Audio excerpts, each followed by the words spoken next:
Kaninong budget yung mga security niya? Diba? Ano, may nagastos ba sa pag-cover na ito? Tanggi na talaga to si Mario. At sino ka?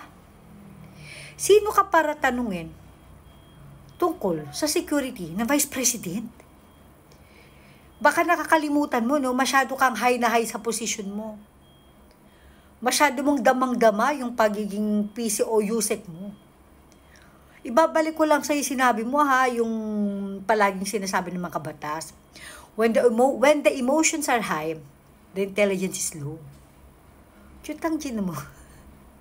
Second highest official of the land, yung tinatanong mo kung sino nagbabayad ng security niya. Na? Napakabobelya mo. Sino ba sa palagay mo ang dapat na magbayad sa security ng pangalawang pinakamataas na official of the land? Chutang gina, kaupo mo lang, kala mo may ambag ka.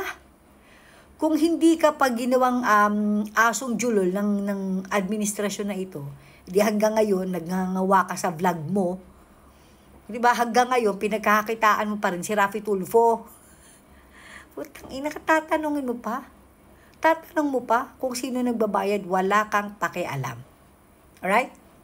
Gawin mo yung trabaho mo at takihin mo mga Duterte, okay? Para matuwa sa'yo ang administrasyon na ito. Alright? Chutang gina ka.